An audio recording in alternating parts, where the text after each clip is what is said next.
meetings are going to be 1 hour long, and we're going to spend 20 minutes giving you some deep realizations that's coming from the practice of bhakti.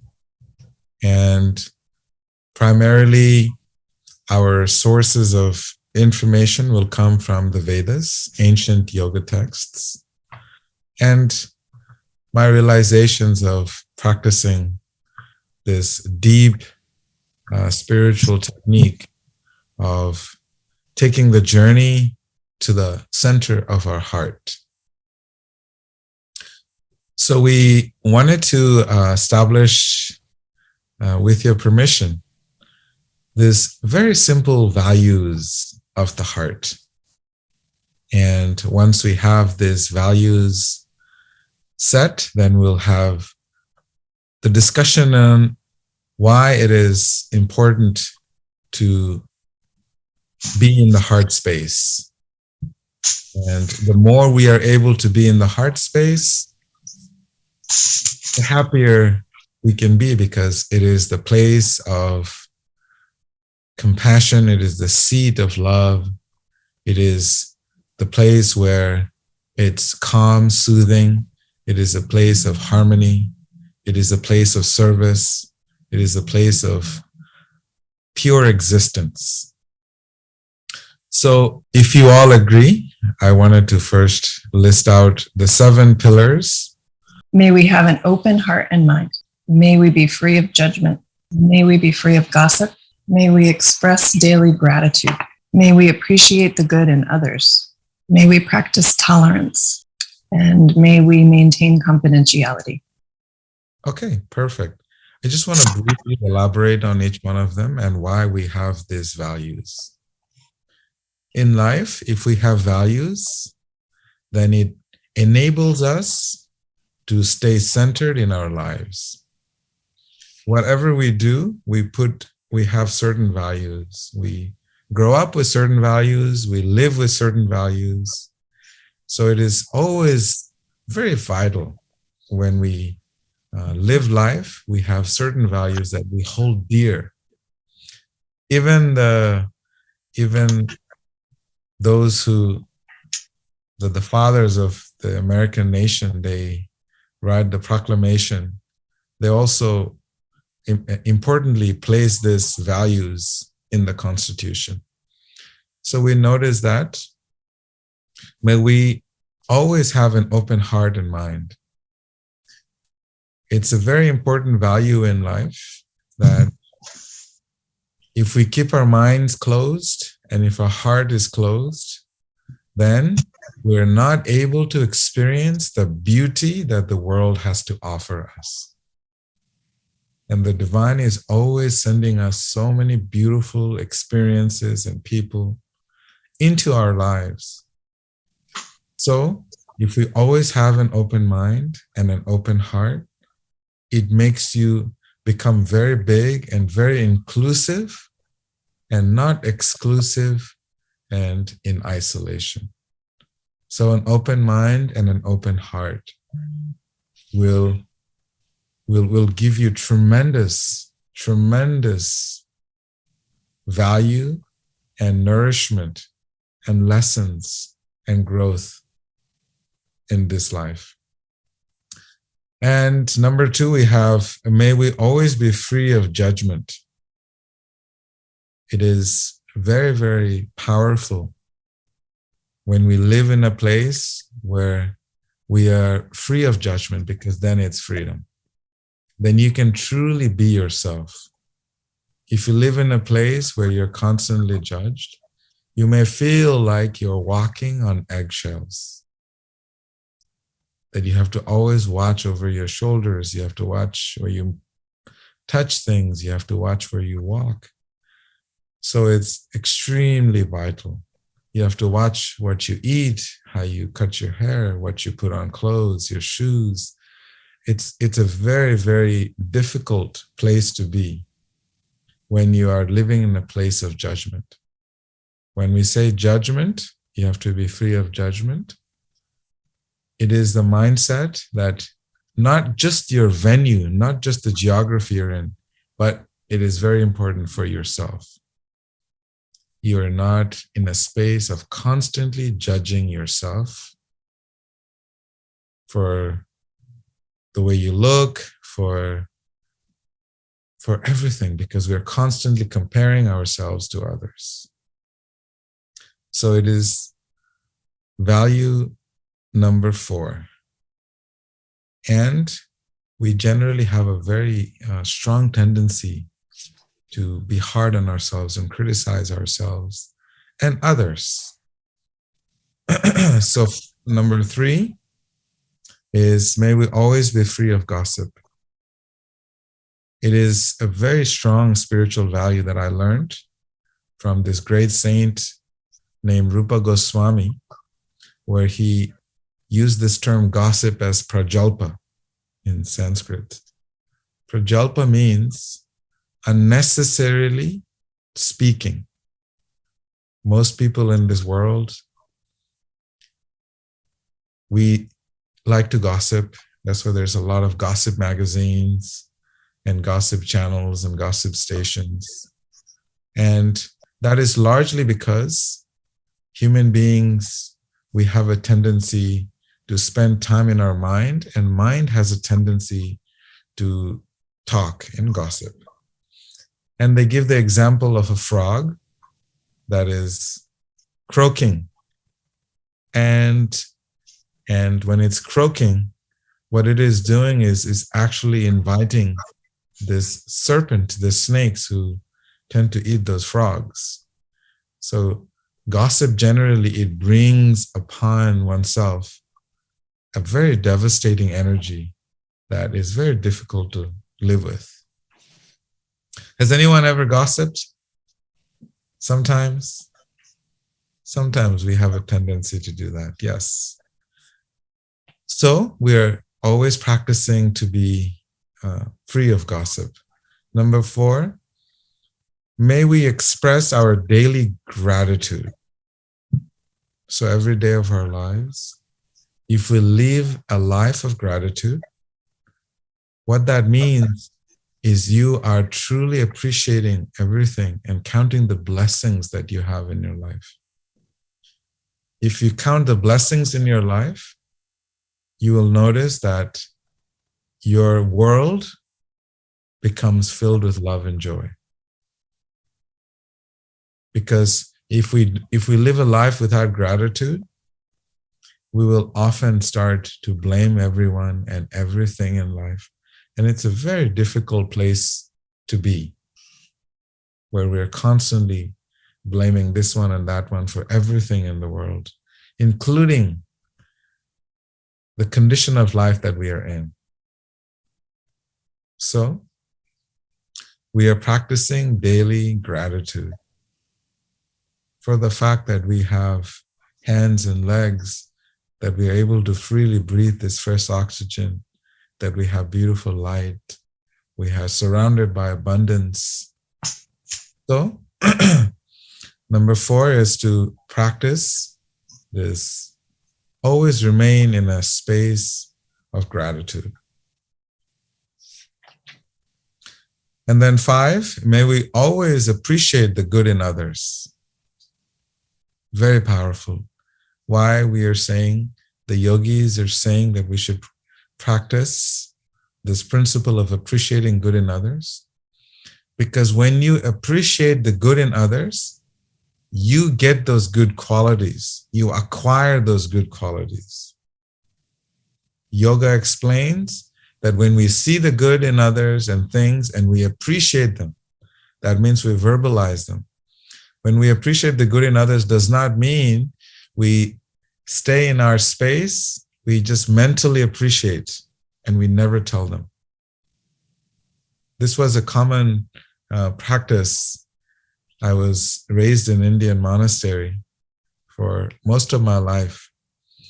And one of the things they don't do is they don't appreciate you in public or in private, because they're worried that it'll boost up your false ego.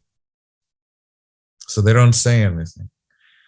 But yet the teachings that they teach is that you should always appreciate others. Because when you appreciate others, you are then given those qualities that you have appreciated in others. So this is a very important value in the yogic life, that we always. How does it work? Because the good qualities in others are divine qualities. The very, very fact that you appreciate the good in others, you're appreciating the divine. And then what happens? Then you are endowed with divine qualities. And when you associate with others in this divine space, then everything in your world becomes very loving and compassionate. And then number 6 is, may we practice tolerance. And it can be said, why should I tolerate someone else's nonsense? When we make this comment in yoga, tolerance, it's it's very powerful, because there's so much in this world that we have absolutely no control over outside of ourselves. The weather, for example, it gets so hot and you're outside walking. What can you do? You can sit and criticize and find faults with the sun, or you can tolerate the weather. In the yoga, they say we should tolerate the winter and summer seasons, happiness and distress, loss or gain, victory or defeat. These are things, if you're fighting, something's going to happen. You're going to have to tolerate that. You may lose the fight, or you may win everything and find out that you won nothing after winning everything. So we have to tolerate. So this tolerance is a very, very important virtue in the practice of bhakti, in the practice of the Heartspace community, in the Heartspace, to live in the Heartspace. So this is the importance of tolerance. Of course, each one of these values is very deeply researched and very profound, that we can spend weeks and weeks talking about each one of these topics, which we will later on when we get into the deeper aspects of the heart. And then number 7 is, we always maintain confidentiality. Very powerful, very powerful. Again, why should we always maintain confidentiality? Because in order to build trust, when we speak with trust to someone, and that person does not cherish and hold your trust and hold your heart and hold your truth, and tells it to someone else and shares it with someone else, what happens is it betrays the trust within oneself. And then that is a perpetual thing, because then the next person you try to talk to, you will be holding back because you will not trust. So always maintaining confidentiality. It's a very, very important part of the yoga practice. In the yoga text, the term is used, guhyam akhyati prichati in Sanskrit, which means to reveal one's mind in confidence and to respect others' trust and confidence in you.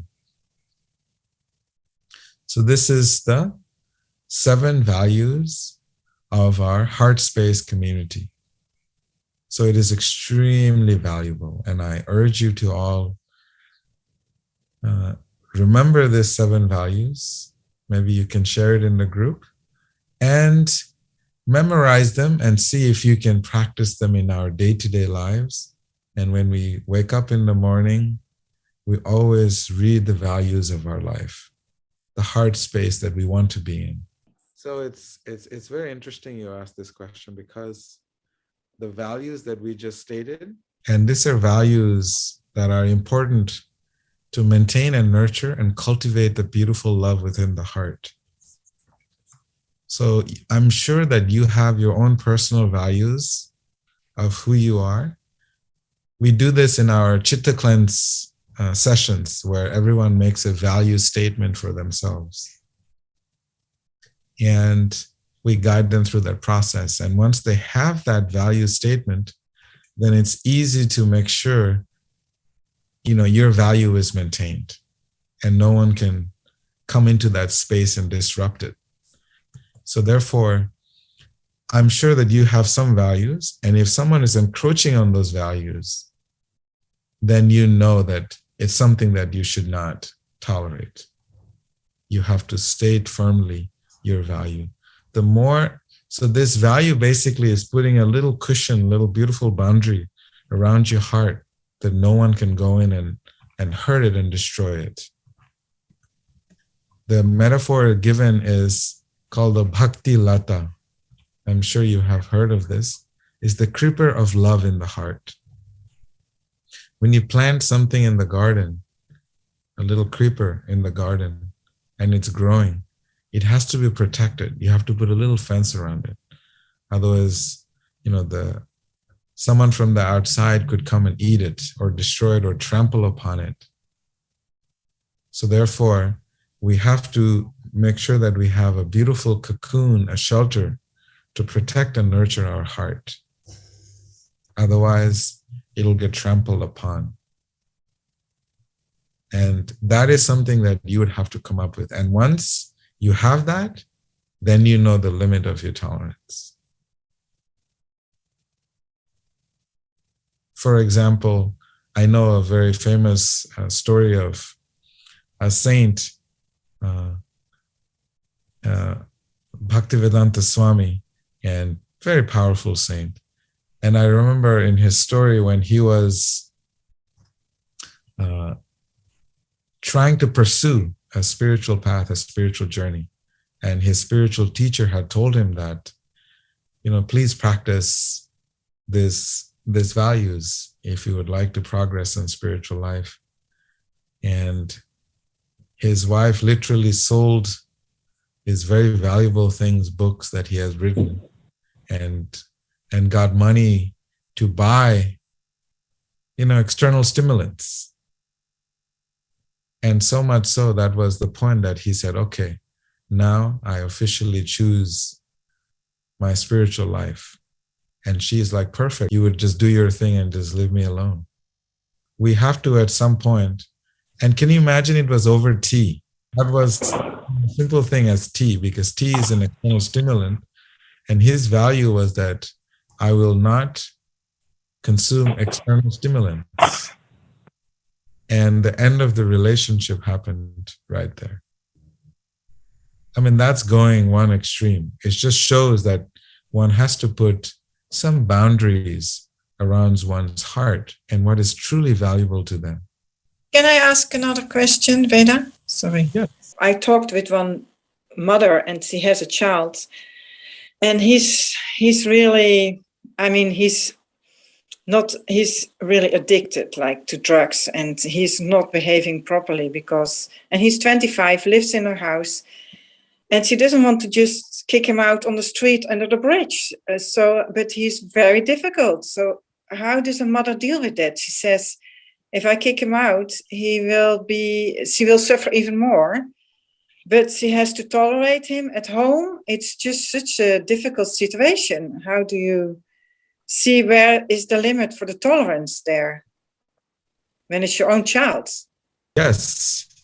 When a mother is going through such experiences, it is extremely difficult to deal with, because for a child, the mother is the first love.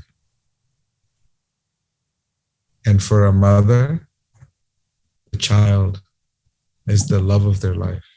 So it gets very, very tricky and very difficult. But at the same time, the mother realizes that she needs to set boundaries. And once she sets boundaries, it doesn't mean that you completely discard someone else. If we are situated in our heart, we will treat others with utter compassion. If we are not situated in the heart, we will not be able to practice compassion. We will not be able to practice compassion on ourselves, and we will not be able to practice compassion with anyone else. So now, with so much love that she has in her heart for her child, she can happily place him where he can actually learn the lessons that he needs to learn. I'm sure there are shelters, there are places, there are communities, there are, ashrams that he can go to so he can learn those values. Yeah. So those are the important things. You don't have to tolerate it. But what we do have to do is we have to make sure that if that is something we want to address, then we have to put them in an environment where they will benefit and you will benefit. This is what happens when you're in the heart space. Okay. From the heart space, no one gets hurt.